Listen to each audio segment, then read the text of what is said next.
Creo que ir al texto bíblico para argumentar una postura o una creencia ya ha quedado en el pasado en algunos casos. Ahora, lo que dicen, lo que ellos mencionan que es de acuerdo, es lo que la mayoría acepta, es lo que está de acuerdo. Lo que la razón humana incluso aprueba es lo correcto. Mi querido hermano, y ese es el principio que se está utilizando en este tiempo, que si funciona, está bien, y si no funciona, no está bien, no es correcto. Eso se llama un poco de pragmatismo, y se lo puede ilustrar de la siguiente forma. Medios novedosos como los dramas, la danza, la comedia, qué sé yo, el espectáculo, la psicología popular, la forma de entretener, se supone que son métodos nuevos, incluso más eficaces, algunos piensan, para atraer muchedumbre de personas, puesto que muchos incluso tienen la idea de medir el éxito de la iglesia cuando es más, se puede decir, congregada. Cuando hay muchos miembros, entonces quiere decir que eso es éxito. Bueno, todo incluso debe ser aceptado por ellos, pero no hay un análisis crítico sobre lo que es bueno. Si funciona, está bien, hagámoslo. Y si no funciona, pues no sirve. Eso, mi querido hermano, va enlazado con la razón humana. Y hemos dejado el texto bíblico y no hemos ocupado en nuestras posturas, en nuestros pensamientos, y hemos dicho, así se deben hacer las cosas y así tienen que hacerlo. Pero quiero que esta mañana, mi hermano querido, observar 5 órdenes que el apóstol Pablo le dio a Timoteo en cuanto a este concepto. 5 órdenes que le dio a Timoteo. De repente solamente vamos a abarcar 2 o 3 órdenes en esta mañana. El versículo 12 dice lo siguiente: ninguno tenga en poco tu juventud, sino sé ejemplo de los creyentes, en palabra, conducta, de amor, espíritu, fe y pureza. La primera orden está dirigida hacia lo interno. La primera orden está dirigida hacia lo interno, y es interesante cómo el apóstol Pablo trabaja siempre así. Cualquier asunto que es visible, cualquier asunto que es problemático en la congregación, él no dice, ve y hace estas cuestiones y todo lo demás. No, sino que él ataca siempre lo espiritual. Si está mal la familia, él no le dice, venga, le voy a dar unos consejos familiares. No, él le dice, debes ser lleno del Espíritu Santo como esposo, y tú como esposa también debes someterte a tu esposo. O si los hijos son rebeldes, mi querido hermano, el apóstol siempre ha ido a la raíz del problema, nunca fue a las ramas. Usted va a ver esos jóvenes indisciplinados, maleducados, y uno lo lleva a los psicólogos y todo lo demás. ¿O ha ayudado? No ha ayudado, simplemente ha pospuesto para más adelante. Esa persona tiene que ser confrontada por Dios mismo. Y es el padre y la madre que tienen que orar por el psicólogo para que él conozca al Señor. Entonces el apóstol Pablo tiene la costumbre de ir siempre a lo espiritual. Y mira lo que le dice a Timoteo: ninguno tenga en poco tu juventud, va hacia lo interno. Es increíble que no le habla de las habilidades personales que tenía Timoteo, no le habla acerca de una proyección hacia el futuro, sino de lo principal, del motor que lo va a llevar a vivir complacido en lo que hace. ¿Sabe qué es vivir o hacer algo que a uno le gusta? Mi querido hermano, es esa persona que dice, oh, yo no me canso en mi trabajo. ¿Por qué? Porque me gusta hacer. Puedo estar horas y horas ahí sentado o ahí parado porque me gusta hacer. Y entonces el apóstol Pablo le va a dar algunas órdenes para que esta persona se sienta bien cuando haga su trabajo, y al hacerlo le va a gustar. Lo interno. Y esta es una reflexión de lo que soy y lo que hago. ¿Qué es Timoteo y qué tiene que hacer? Y aquí está lo que debe hacer y lo que debe ser. Primero dice la primera palabra: ninguno te menosprecie, Timoteo. Ninguno te menosprecie. Tiene sentido. Tiene sentido, mi querido hermano, porque esta palabra menospreciar, al lado de la palabra juventud, en el contexto cultural en el cual se estaba escribiendo, los griegos pensaban que la persona con más edad era una persona sabia. Y ese es el pensamiento todavía en algunas personas. Pregúntele, ¿a dónde van a ir? Van a ir a una persona mayor. ¿Sabe que la edad no es garantía de sabiduría? ¿Sabe que la edad no es garantía de madurez? ¿Sabe que la edad incluso no es garantía de buenos consejos? Hay hombres que son mayores y son muy morales. Hay hombres que son mayores y son tan rebeldes, tan desobedientes, se puede decir, prácticamente niños espirituales. Y la idea que menciona aquí a Timoteo, el apóstol Pablo dice, si los griegos piensan que la edad es un momento en el cual se tiene que respetar, y tú, Timoteo, siendo joven, entonces debes ganártelos a ellos, debes ganarte el respeto de ellos. Aquí le habla a un joven menor de 40 años, una persona que está acá en la iglesia, le está diciendo, debes ganarte a las personas mayores, porque las personas mayores piensan que la edad es prácticamente el sinónimo de sabiduría. Pero Timoteo, siendo joven, tenía que ganarse el respeto. Y Pablo le dice a Timoteo, ninguno tenga en poco tu juventud. Debes ganarte el respeto de los demás. ¿Cómo? ¿Cómo se va a ganar el respeto de los demás? Y ahí está la clave. De ahí puede usted leerlo, siendo ejemplo. Que nadie te menosprecie solo porque eres joven. Gánate su respeto, está diciendo. Gánate ese respeto. Esto suena, querido hermano, para algunos jóvenes rebeldes, a ser más rebeldes incluso. O estos jóvenes que están en las iglesias, que son prácticamente algunos que ya están enseñando, se vuelven más rebeldes contra el cuerpo, el liderazgo, contra la persona que está en contra de lo que él piensa o lo que ellos piensan. Y es más, estas personas dicen, ¿quiénes son ellos para que digan esas cosas de mí? Mi querido hermano, estas personas ponen como excusa la vida de la persona. Si su vida es peor que ellos, si su vida es peor que la mía, ¿cómo pueden argumentar ciertas cosas? Lo hacen más rebelde algunas veces. El joven se hace más rebelde. No quiere ganarse el respeto. No quiere ganarse el respeto. Quiere ser respetado de una vez. Lo interesante es la palabra ninguno. ¿Saben que la palabra ninguno puede ser incluso significar nada? Nada te menosprecie, Timoteo, por tu juventud. Ninguno te menosprecia. Entonces está hablando de personas y está también hablando de situaciones. Sentirse menos apreciado, esa es la idea. Sentirse menos querido, menos valorado. ¿Y cuántos jóvenes en nuestras iglesias, por así decirlo, y quieren trabajar en la iglesia, o se sienten menospreciados por un cuerpo de líderes que son mayores y dicen, no, eres muy joven. No, eres muy joven. La idea, mi querido hermano, señala que estas personas se sientan sin valor en diferentes situaciones y con muchas personas. Pero Pablo le dice, sé ejemplo. De ahí está la clave. Sé ejemplo. Usted, mi querido hermano, que es joven todavía, quiere ganarse, quiere ser respetado, quiere ser una persona que va a trabajar en la iglesia y en la obra del Señor, debe ganarse el respeto de los demás. ¿Cómo? ¿Cómo nos ganamos el respeto? Usted que es joven, que es mayor, debe ganarse también el respeto de los demás. ¿Cómo? Le quita la clave, ser ejemplo. Fíjese que menciona la idea de ejemplo, ahí puede subrayarlo, y esta palabra ejemplo es simplemente ser la figura, ser lo visual, ser esa imagen. ¿Imagen de qué? Imagen de un compromiso, la imagen de la conducta real, la imagen de la confesión verdadera, la imagen del afecto y la convicción. En otras palabras, Timoteo, tienes que ser ese ejemplo en las conversaciones, en la conducta, en palabra, en amor, en pureza. Me encanta la palabra imagen. Voy a hacer por favor a 1 Corintios capítulo 4, versículo 16. 1 Corintios capítulo 4, versículo 16. Dice lo siguiente, 1 Corintios capítulo 4, 16. Por lo tanto, dice, os ruego que me imitéis.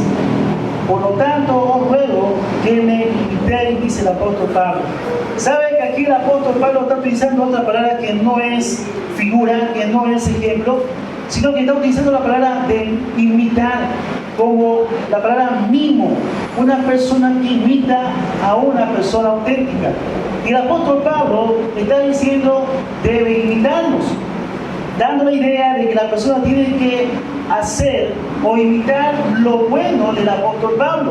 En Filipenses capítulo 3, versículo 17, váyanse por favor ya, Filipenses capítulo 3, versículo 17, Filipenses capítulo 3, versículo 17, dice lo siguiente: hermanos, sed imitadores de mí y mirad a lo que sí se conduce, según el ejemplo que tenéis en nosotros. Aquí el apóstol Pablo está utilizando las dos palabras. Está utilizando la idea de imitar y ser ejemplo, ser la figura. Entonces, podemos considerar la referencia de que la persona que tiene que ser modelo, antes de ser ese ejemplo, esa figura, él tiene que ser un imitador de Dios, un imitador de Cristo. Por eso en 1 Juan dice, así que dice que permanece en él debe andar como él anduvo. ¿Sabe, querido hermano? La idea de imitar siempre va relacionado a la idea de vivir en santidad. Usted es un ejemplo, usted debe ser un ejemplo, y antes de llegar a ser ese ejemplo, usted tiene que ser una persona imitadora de Cristo. El camino a ser el modelo es la imitación. El camino a ser ese modelo de persona es la imitación.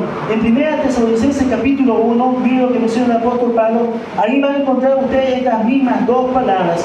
En 1 Tesalonicenses capítulo 1, versículos 5 al 8, dice lo siguiente: pues nuestro evangelio no llegó a vosotros en palabras solamente, sino también en poder del Espíritu Santo, en plena certidumbre, como bien sabéis, cuáles fuimos entre vosotros por amor de vosotros. Y ahí está: y vosotros vinisteis a ser imitadores de nosotros y del Señor, recibiendo la palabra en medio de gran tribulación, con gozo del Espíritu Santo, de la manera que habéis sido ejemplo.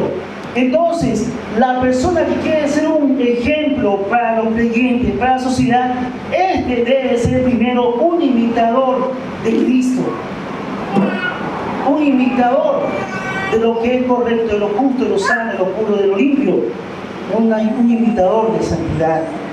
Por tanto, mi querido hermano, podemos observar entonces que la cúspide de la imitación es el modelo, es ser el ejemplo. Y el resultado de llegar a ser un modelo, miren lo que menciona el versículo 7. De tal manera que habéis sido ejemplo a todos los de Macedonia y de Acaya que han creído.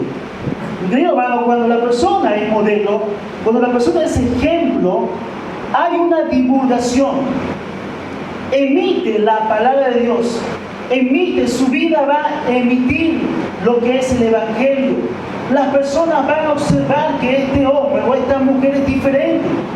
Oh, mi querido hermano, si esa persona llegó a ser un modelo, hay una emisión del Evangelio.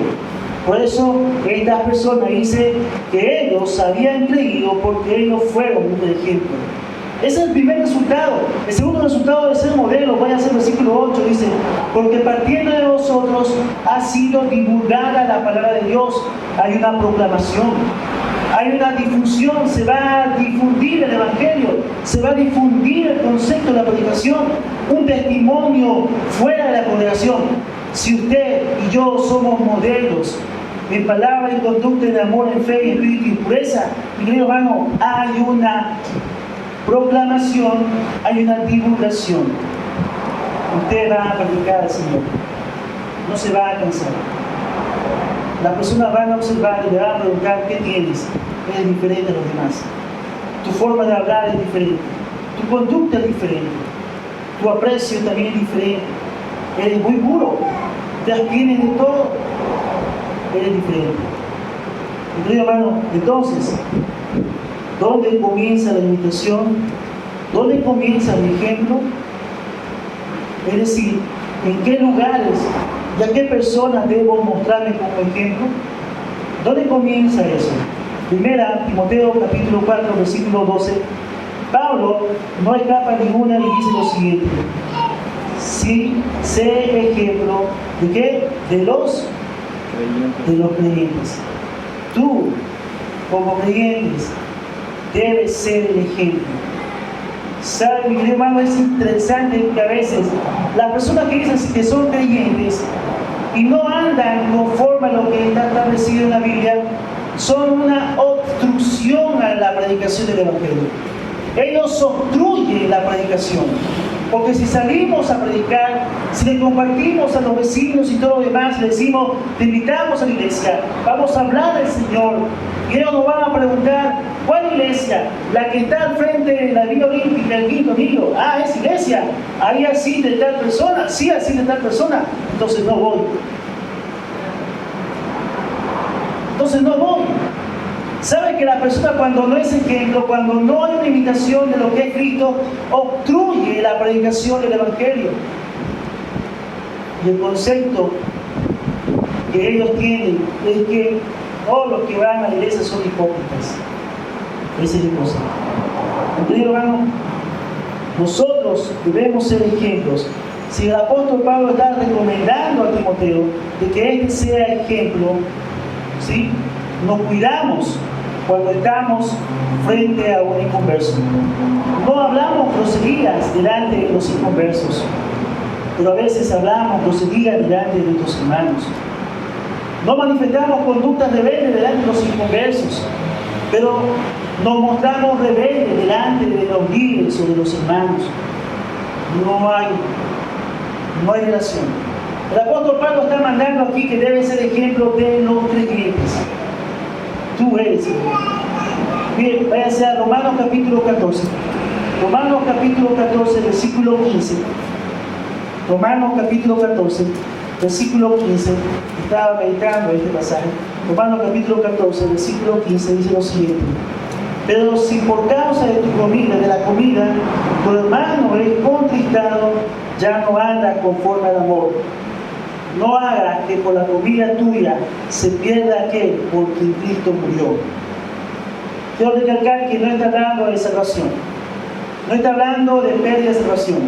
La palabra perder simplemente está haciendo referencia a arruinar la vida de la persona. Arruinar la vida de la persona creyente. ¿Sabe cómo? Cuando usted prácticamente es de tropiezo a un creyente. Cuando usted queda mal con un creyente, cuando usted queda enojado con un creyente, cuando a usted le importa más la vida del incrédulo que la vida del creyente. Mi hermano querido, tenemos una obligación como cristianos, y es primeramente a los de la familia de la fe. Es primeramente aquella persona por la cual Cristo murió. Y sin embargo, a veces preferimos quedar bien con el incrédulo y quedar mal con el creyente. Ese no es el modelo. El modelo es que usted debe quedar bien con su hermano por el cual Cristo murió. Y si el incrédulo quiere odiarlo, pues que lo odie. Pues déjeme decirle que Dios va a ser duro con la persona que ofende a otra persona por el cual Cristo murió. Mira lo que menciona: no hagas que por la comida tuya se pierda que por quien Cristo murió. No sea pues vituperado vuestro bien. Mira, hermano, entonces nuestra autoridad son nuestros hermanos. Son nuestros hermanos. Voy a hacer Gálatas capítulo 6, versículo 10. Gálatas capítulo 6, versículo 10, por favor. Gálatas capítulo 6, versículo 10 dice lo siguiente: así pues, según tengamos oportunidad, hagamos bien a todos, mayormente a los de la familia de la fe. Mayormente a los de la familia de la fe. Váyase a 1 Corintios capítulo 8. 1 Corintios capítulo 8, versículo 11. 1 Corintios capítulo 8, versículo 11. Y por el conocimiento tuyo se perderá el hermano débil por quien Cristo murió. Y por el conocimiento tuyo se perderá el hermano débil